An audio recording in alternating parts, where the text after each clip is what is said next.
Olá, pessoal. Aqui quem fala é a Luísa Paiva, eu sou fundadora e diretora criativa da Tela. Para quem ainda não conhece a Tela, nós somos uma rede de criativos que se conecta para criar soluções de marketing e cultura. Se você tem interesse em fazer projetos com a gente ou fazer parte da nossa rede como um criativo, aqui embaixo vai estar o link para você conversar com o nosso time, tá bom? Agora a gente vai começar aí uma super entrevista com a professora e doutora Natália Reze. Aproveitem. Olha só, então na tela a gente está sempre em busca de novas ideias, né? Para isso, a gente está no segundo ano fazendo a cobertura de um dos maiores eventos de inovação do mundo, que é o South by Southwest, ou SXSW. E para ampliar os nossos olhares, para aumentar o repertório, para a gente também olhar para as tendências com um olhar mais crítico, com um olhar mais de responsabilidade no que a gente está construindo, a gente convidou aqui a professora Natália Reze para compor aí e dividir um pouco da bagagem que ela tem. Então, a Natália Reze é doutora em administração e professora dos cursos de graduação, mestrado e doutorado em administração da Universidade Federal do Paraná. E tem um know-how fascinante no que diz respeito à pesquisa de estratégia de negócio, né? Nath, a gente gosta muito de ter a voz de uma professora aqui, a gente quer dar mais voz a professores e à ciência. Então, muito obrigada por estar aqui e dividir muito do que você sabe aí com a gente, tá bom? E aí, Obrigada. Como a gente está nessa cobertura, né, South by Southwest, quando você vai ver a programação, você fica um pouco até, meu Deus, louco, porque é muita coisa. Então, metaverso, blockchain, Web3, tem inteligência artificial mista, aumentada, ESG, NFT, uma lista de tendências infinitas, tá? Eu poderia ficar por horas aqui falando, mas o que fica evidente é que aquele bunny, né, uma definição que o historiador jamais ele definiu como de mundo frágil, ansioso, não linear, incompreensível, ele é real, tá? E nesse contexto, os negócios e as marcas têm um desafio novo, né? Que é olhar para tudo isso, entender que o papel delas está sendo ampliado para além dos seus serviços e dos seus produtos para um papel mais social, né? E aí, com isso, olhando para a estratégia de negócio, a gente vê que as coisas mudaram bastante, né? E para a gente começar a entrar nesse mundo, Nath, a primeira pergunta para você é: como que a gente define estratégia de negócio hoje? Certo, Lu. Então, eu estou muito alegre, né, de estar aqui conversando com vocês. Eu acho que é um ambiente diferente de sala de aula, né? Mas eu acho que talvez seja exatamente esses ambientes que a gente precisa de troca. Acho que essa é uma das grandes características e dos grandes ensinamentos que a gente tem na estratégia, né? Que é a ideia de que os mundos não estão mais isolados, né? Então, a gente ainda acho que está trabalhando ainda com essa ideia de que a universidade está num lugar e que o mercado está em outro lugar, mas a estratégia nos ensina que a gente está conectado e que todos somos praticantes, né, desse mesmo contexto. Então, acho que essa é uma grande oportunidade para conversar. Espero que eu possa contribuir um pouquinho, né? E antes de eu responder já de cara essa tua questão, né, de estratégia, que é uma das perguntas mais desafiadoras, eu acho, né? A gente teria conteúdo para conversar um semestre inteiro aqui, né? Sobre o conceito de estratégia, mas eu vou, então, só para vocês já saberem, né? Tentar direcionar esse entendimento para aquilo que vem surgindo aí nos meus estudos, nas perspectivas mais contemporâneas, que vão situar, então, a estratégia dentro de um contexto social, né? A estratégia como uma prática socialmente imersa e que faz parte de todo esse contexto de negócios, mas que também traz uma série de elementos de outros contextos e que insere isso dentro do fazer da organização, das empresas aí, né? Mas a gente realmente fica muito perdido, né, quando olha para essa listona, principalmente num evento, né, como é esse que vocês estão cobrindo, E aí, às vezes, eu costumo brincar, né, que tem um filme bem antigo, que é resultado de um livro do Humberto Eco, chama O Nome da Rosa, né, e lá o grande enredo do filme, e tem mostra muito, né, que antigamente os livros eles ficavam confinados nos mosteiros, então a informação ela era codificada, porque ninguém entendia o idioma, então era o latim, e ficava dentro das bibliotecas que ninguém tinha acesso, né, então, assim, o conhecimento estava... e não era o conhecimento, na verdade, era a informação, né, que estava lá codificada. Hoje a gente, na verdade, tem exatamente o movimento contrário, né? Está tudo livre, mas a gente precisa ter um mecanismo que talvez seja exatamente essa reflexividade, essa criticidade para poder escolher e decidir o que vai fazer sentido para as nossas estratégias, né? Porque eu acho que essa é a grande questão, a gente vai falar um pouquinho, provavelmente, dessas questões de tendências daqui a pouco, né? Mas essa escolha tem a ver também com a nossa clareza, né? E a nossa criticidade para escolher para onde a gente vai, o que faz sentido, o que não faz sentido para os nossos negócios, né? Então, acho que essa é o grande objetivo, né, quando você fala dessa criticidade aí do começo, né, que a gente seja capaz de, nesse mundão, né, nesse oceano de coisas que tem, poder escolher, e que bom que a gente pode escolher, e que bom que a gente tem toda essa possibilidade hoje, e não precisa, né, aprender, talvez, a decodificar e a ultrapassar barreiras físicas para chegar nisso, né, então a gente tem essas questões. Mas indo, então, para a tua pergunta, né, o que é estratégia, se vocês forem perguntar para gestores ou para outros professores, cada um provavelmente vai ter a sua definição, né? Alguns, classicamente, vão pela linha do planejamento estratégico e dizem que a estratégia é planejar. Outros vão muito pela linha do Porter, né? E vão dizer que a estratégia se refere a posicionar um negócio. Mas a gente tem aí muitos trabalhos, inclusive até o Mintzberg, que é um cara que acho que todo mundo que fala de estratégia lê, né? Perde lá várias páginas de um livro chamado O Safari de Estratégia para tentar posicionar esse conceito dentro de escolas de pensamento e também define aí pelo menos 5 conceitos diferentes para o que é estratégia. Por que eu estou falando tudo isso, né? Porque ele é um conceito difícil de definir, chegar aqui e dizer para vocês, né? O que dá para a gente pegar a origem etimológica, não vai ajudar nada, né?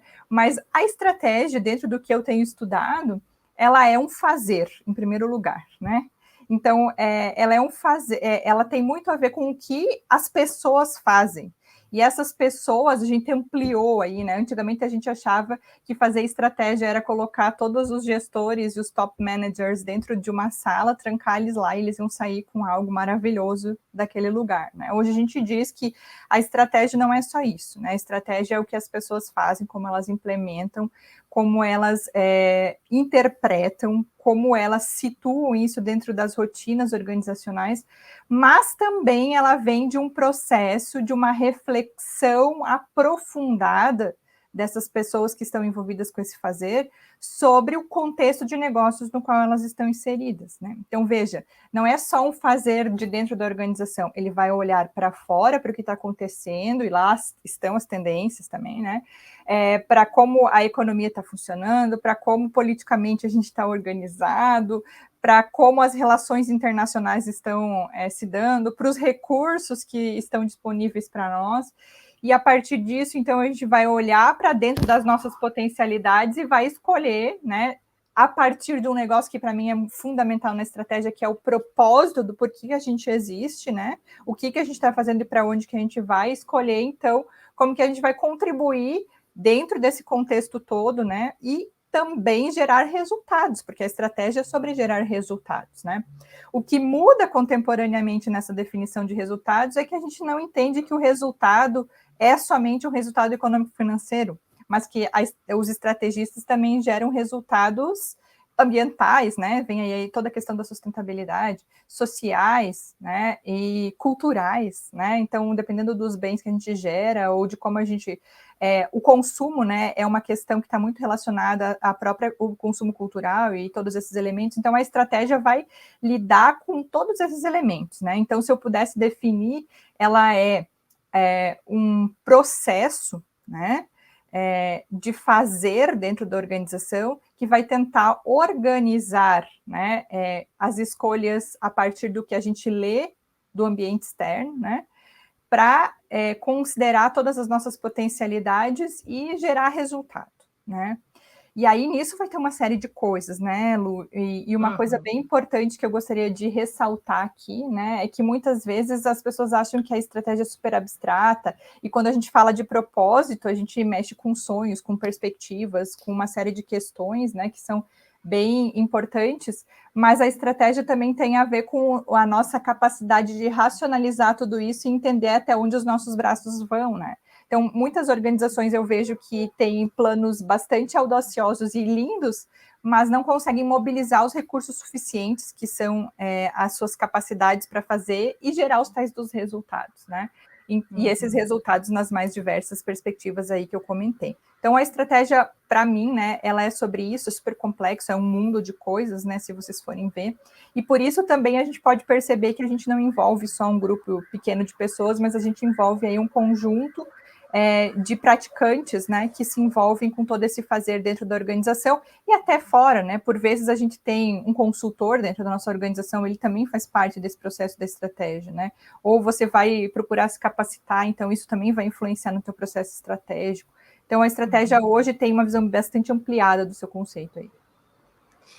Bem legal. Nossa, gostei muito. Eu acho que você já deu também um pouco dessa linha do tempo de como a estratégia foi se transformando, né? E a minha pergunta nesse sentido é: o que mudou mais na estratégia a partir da pandemia? Né? Porque, como você mesma colocou, a gente falava, né, que estratégia era planejamento, né? E agora isso mudou mesmo? Como você analisa esse cenário aí a partir da pandemia? Tá. Então, assim, é engraçado, né, porque tem alguns teóricos que já decretaram o fim do planejamento estratégico, né, e muitas pessoas ficam chocadas quando vem essa afirmação, ou leem, ou, né, vão ficar chocadas quando eu falar para vocês, se nunca ouviram falar, né, que alguns autores, e são autores bem renomados, vão dizer que o planejamento estratégico não existe mais, né. No entanto, né, eu não sou tão radical, né, eu acho que o planejamento é uma coisa super importante e eu acho que o que mudou e vem mudando, e a pandemia acelerou radicalmente em relação a essa ideia de estratégia igual planejamento, é que o planejamento é uma parte e fundamentalmente o nosso horizonte de tempo mudou radicalmente, né? Então, assim, sei lá, alguns anos atrás a gente falava em planejamento estratégico para 10, 15 anos, né? Hoje é muito difícil. Provavelmente quem estava ainda com essa ideia quando veio a pandemia viu que as suas estruturas foram abaladas, né? Só que ao mesmo tempo a gente entende dentro das coisas que eu tenho estudado sobre estratégia que o planejamento ele tem uma função muito importante dentro da organização, que é a função de dar um sentido de ação para aquilo que a gente faz, né? E esse sentido de ação permite que a gente possa, inclusive, se mobilizar quando eventos catastróficos aconteçam, né? E que a gente olhe e fale, bom, a gente estava aqui, mas agora as coisas mudaram, então a gente precisa olhar para outros direcionamentos. Então, muito mais do que ser uma prescrição que a gente não pode sair da linha, né? O planejamento estratégico, ele muda muito o seu horizonte temporal, mas ele nos dá essa possibilidade de uma boa mobilização para ação. E acho que eu gosto um pouco mais da ideia, né, mais do que do próprio planejamento estratégico tradicional, a ideia dos cenários, né, que vão nos possibilitar olhar para algumas questões de forma mais, a partir realmente das tendências, né, e possibilitar trabalhar com diferentes tendências, combinações de resultados e coisas que podem nos mobilizar um pouco melhor para a ação, né. Mas a grande questão, né, Lu, que pergunta assim, o que mudou, né, na estratégia na pandemia, e essa é uma pergunta que eu venho me fazendo desde o dia em que as coisas começaram e que eu comecei a acompanhar o que estava acontecendo com os negócios, ver resultados gigantes e maravilhosos de algumas organizações e ver o sofrimento para outras conseguirem se transformar e lidar com tudo isso que está acontecendo, né? Mas, assim, como eu falei para vocês, a estratégia, ela é uma prática que ela não é endogênica, né? Então, a organização não faz para ela mesma, ela traça uma estratégia para ter o seu rumo, para ter o seu sentido de ação, pensando no mundo e no ser que está no mundo, principalmente, né? Que são seus consumidores, seus clientes, as pessoas que para quem a gente direciona todos os nossos resultados, né? Então, acho que a grande questão quando a gente pensa nisso é que quem mudou efetivamente e se transformou foi esse nosso cliente, esse nosso consumidor, né? Então, se você for conversar com as pessoas, elas vão te dizer, puxa, eu vi que aquilo que eu comprava não faz mais nenhum sentido na minha vida, ou a quantidade de coisas que eu consumia, ou como eu consumia.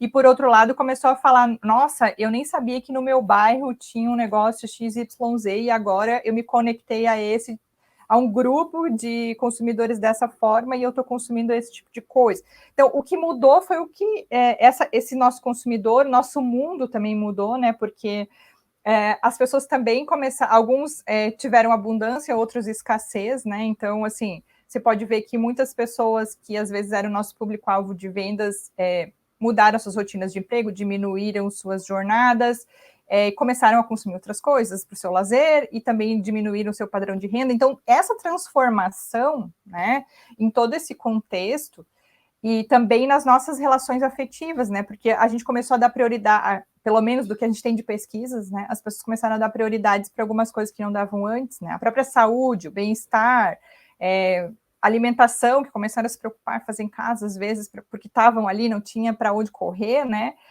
então todas essas mudanças que são desse ambiente externo, que a gente foi acostumado a simplesmente traduzir em uma estrutura da indústria competitiva, né, e olhar só para os nossos, de uma forma muito míope para tudo isso, se transformou radicalmente, e isso não tem como a gente não pensar que muda a estratégia, né? Então, muda a estratégia como?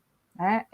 Talvez a gente não mude exatamente as ferramentas, talvez a gente não mude essa definição que eu falei para vocês, principalmente que eu estou falando que é um fazer, né? Ele é meio abstrato e ele coloca em uma série de questões, mas a estratégia muda significativamente quando a gente, então, começa a dar um significado diferente para isso, né?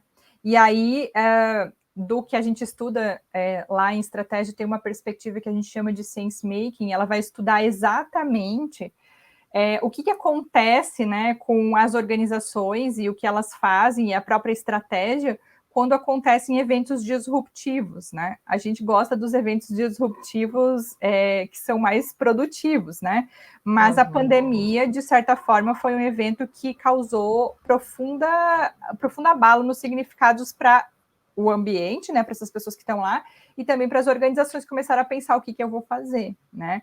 Então, acho que a grande mudança da estratégia é exatamente, talvez, né, a gente trazer para o centro desse fazer o propósito genuíno do que a gente está fazendo, por que a gente está fazendo, né? Porque talvez até a pandemia, a nossa grande discussão era sempre: a gente tem boas ideias, a gente tem recursos, a gente quer saber como a gente vai escalar isso e a gente vai conquistar o mundo, né?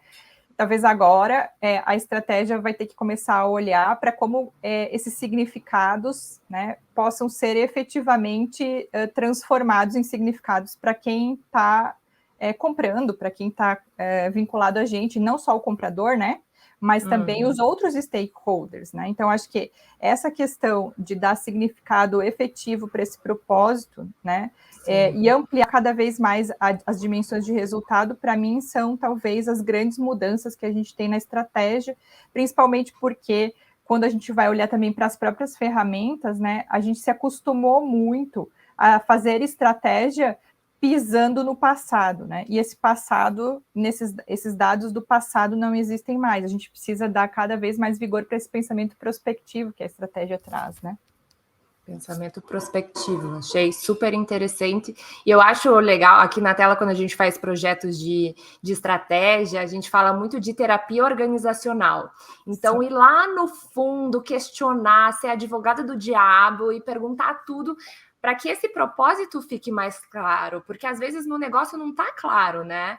Puxa, a gente gosta disso, a gente faz isso, mas tá, o que eu sou? O que eu valorizo? O que eu quero no final do dia, né? Então, é sobre isso, e a gente tem visto os negócios mais abertos a olhar, né? A mexer em certas feridas também, e a olhar para esse mundo externo, né, com mais atenção e também com esse papel mais ativo, como assim, agente de transformação da sociedade, né?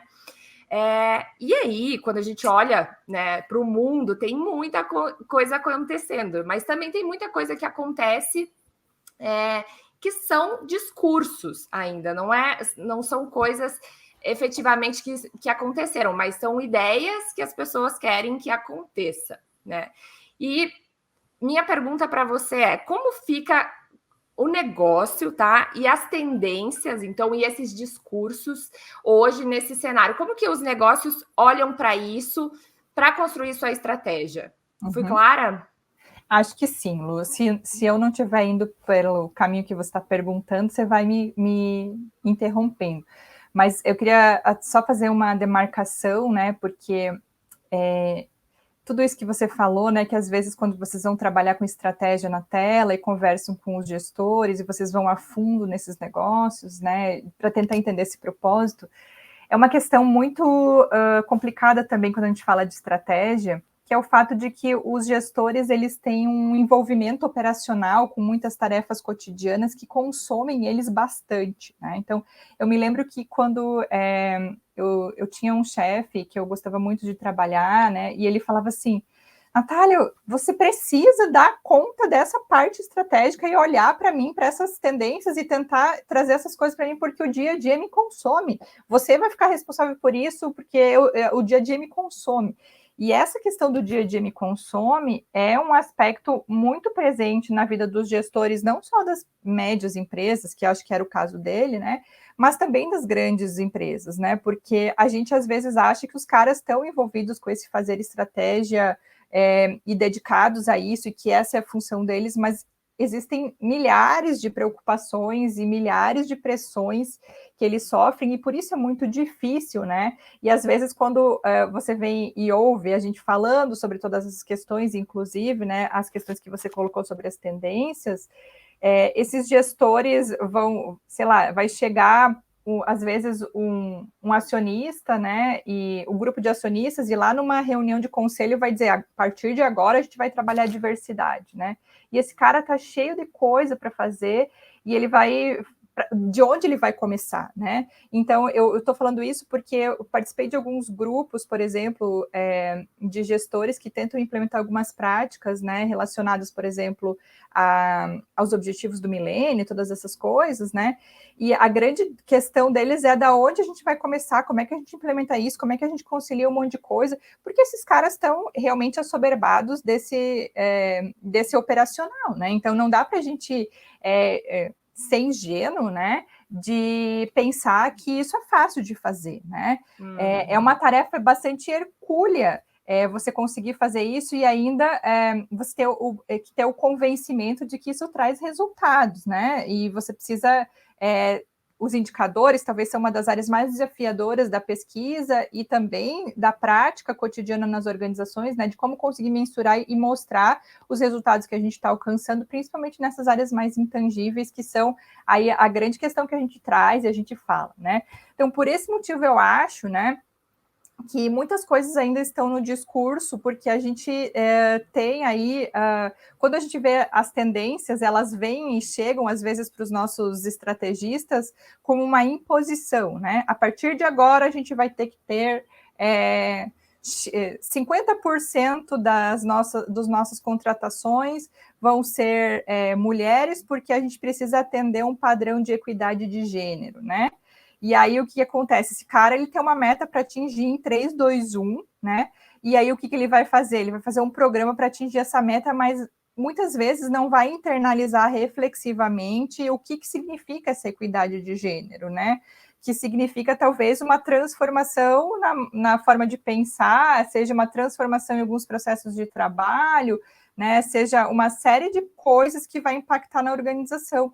Então, acho que o grande distanciamento, né, que a gente tem entre o falar e o fazer, que a gente fala, né, o discurso e a prática, ou a teoria e a prática que as pessoas tanto colocam, tem muito a ver com essas questões. Primeiro, o cara, ele tem pressões operacionais gigantes, né? Uhum. Segundo, geralmente essas coisas vêm de fora para dentro e não de dentro, né? Como uma questão vinculada, de novo, ao propósito do que se faz, né? E aí a gente muitas vezes tem práticas organizacionais ou estratégias que vão dar conta disso de forma muito, que a gente chama lá na teoria de cerimonial, a gente faz para alguém ver, para alguém certificar, né? Então, esse visto. Isso mesmo, né? E isso é um grande perigo, vamos dizer assim, que a gente tem, né? E a gente tem aí casos gigantescos, né, de depois escândalos corporativos ou até de storytellings muito mal sucedidos, né, que trabalharam esses aspectos e que eles não foram genuinamente e responsavelmente incorporados nas práticas organizacionais, né.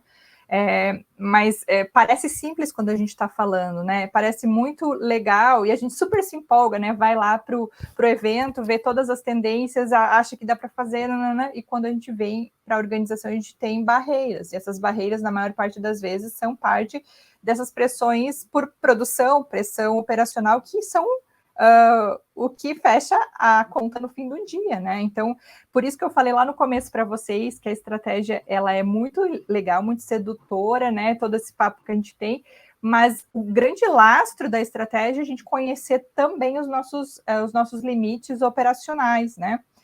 O que não quer dizer que a gente não possa ter uma perspectiva de transformação, mas que a gente precisa andar lado a lado com essas coisas, e daí acho que o planejamento, né, a prospecção de um futuro faz muito sentido, porque se a gente quer chegar lá, a gente precisa preparar esse nível operacional da nossa organização, né, para que isso realmente aconteça.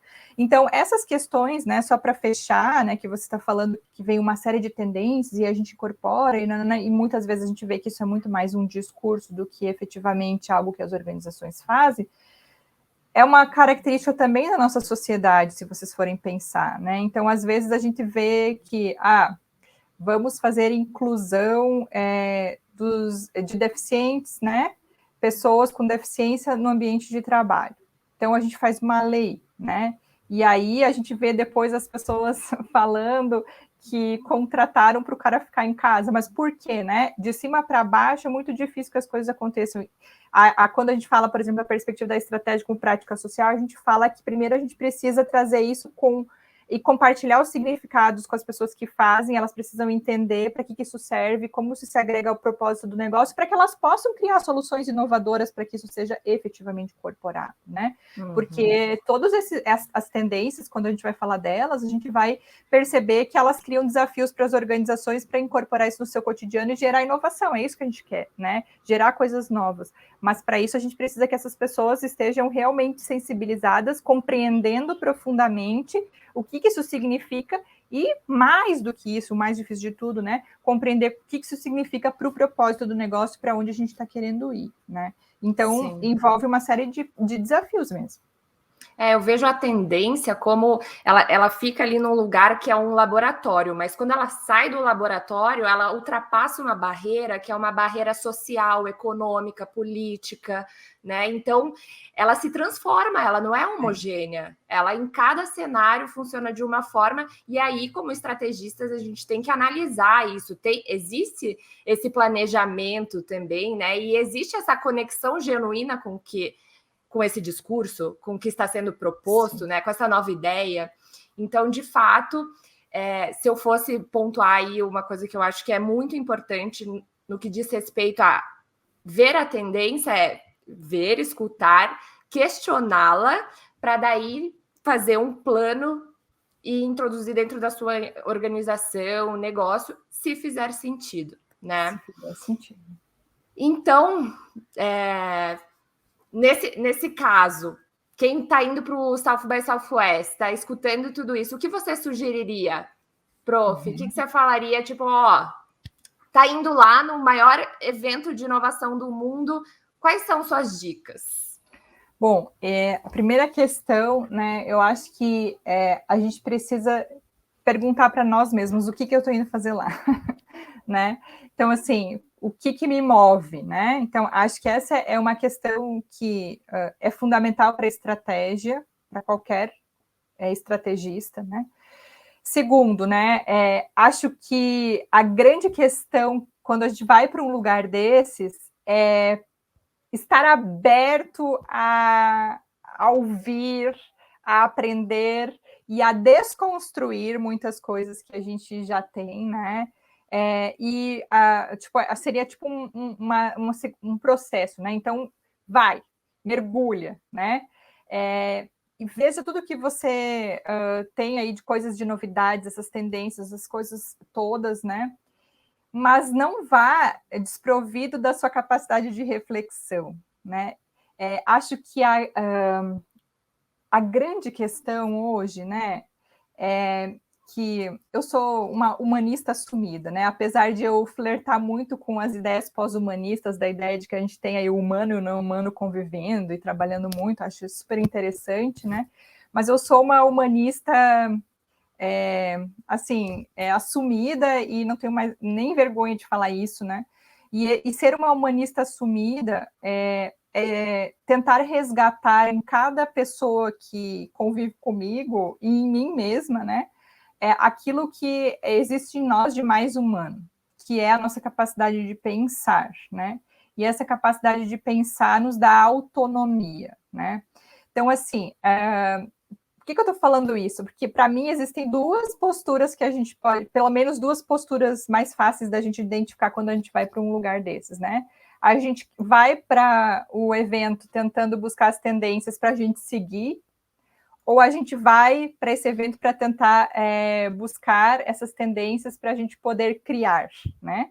Eu sou a pessoa da criação, né? Então, assim, eu vou sempre dizer para a gente que a gente precisa criar, né? O que está colocado, essas tendências, essas antecipações, essas ideias novas, elas são como se fossem sementes, né? Que a gente planta dentro do nosso jardim e que pode, então, fazer colher, né? Aí flores e frutos e muitas outras coisas, mas a partir do nosso poder de criação, né? Eu acho que ao pensar, ao refletir, ao criticar, a gente dá espaço para criar essas coisas novas. Então, a inovação não vem porque a gente vai lá e diz assim, agora as pessoas disseram que a grande tendência do mundo é trazer gamification para as minhas práticas de O metaverso. Gestão. O metaverso, né? Que é a grande palavra do...